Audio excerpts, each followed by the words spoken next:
Today, we're taking a deep dive into the cities of Meghalaya. But we're not talking about the shiny new developments you might see in a brochure. Nope. We're going to pull back the curtain on a hidden reality for thousands of people living in urban slums. It's a story about an invisible underclass, one that's been systematically left out of the picture of progress. Let's get into it. This quote, wow, it just gets right to the heart of the matter, doesn't it? It frames the whole issue perfectly. This isn't just about poverty or poor living conditions. It's about a mindset, a perspective that sees human beings as problems to be erased, instead of as citizens with rights that need to be protected. That's the core of what we're exploring today.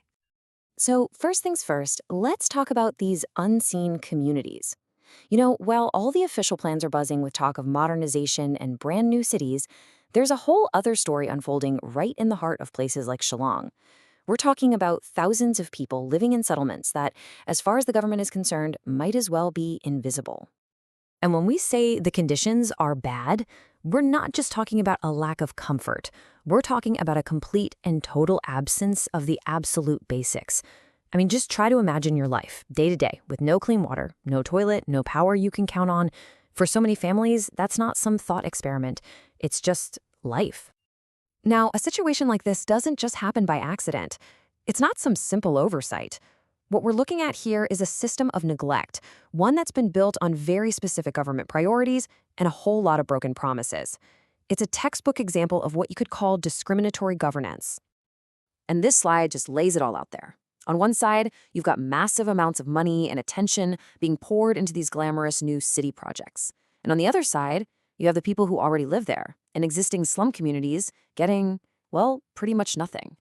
This huge gap in priorities is really the root of the problem. So you're probably thinking, okay, but surely there are programs to fix this. And you'd be right, on paper at least.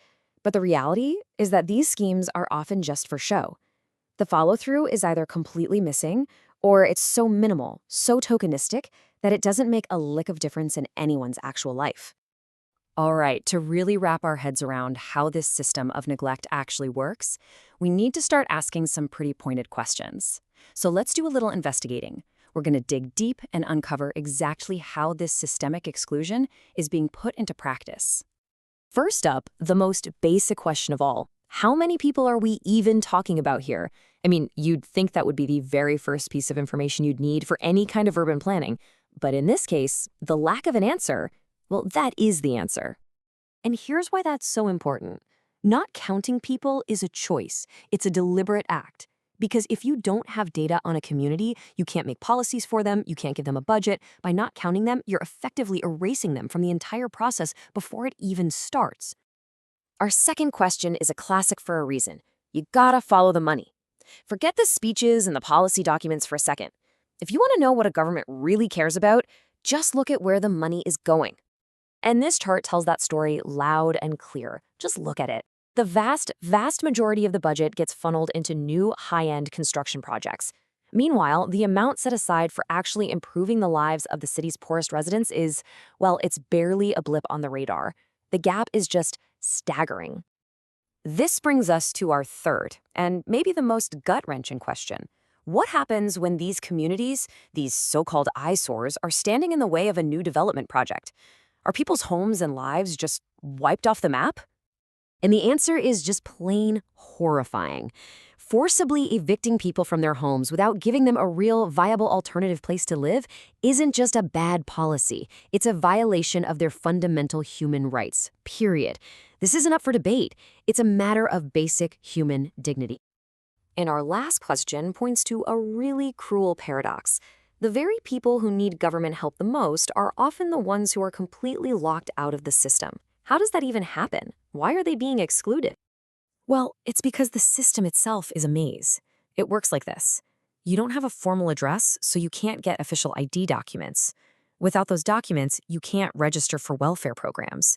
The whole process is incredibly complicated, and there's just no effort to make it accessible. It's a vicious cycle, a classic catch-22 designed to keep people out. Okay, so we've looked at the problem, and it's pretty heavy stuff. But it's not hopeless. The good news is there is a path forward. We've got a clear blueprint for action, a set of steps for anyone, citizens, organizations, who wants to start tackling this injustice head-on. So here's the game plan. Step 1, demand the data. A full census to make the invisible visible. Step 2, instead of tearing communities down, let's build them up, right where they are, with their input. Step 3, support the unions and groups that are already on the ground fighting for these rights. And finally, Step 4, use the courts. Challenge this discrimination legally. I want to pause for a second on that term from the last slide, in situ upgradation. It sounds a little technical, but the idea is actually incredibly simple and, frankly, humane. It just means improving a community right where it already exists, working with the people who live there, instead of bulldozing their homes and forcing them to move somewhere else, far from their jobs and support systems. It's about building up, not tearing down. And that really brings us to the final fundamental question at the heart of this whole thing. As our cities grow and change, who gets to be part of that story? Who do we see as a citizen with a right to belong? And who gets written off as just an obstacle in the way of progress? The answer to that question, well, it says everything about the kind of society we choose to be.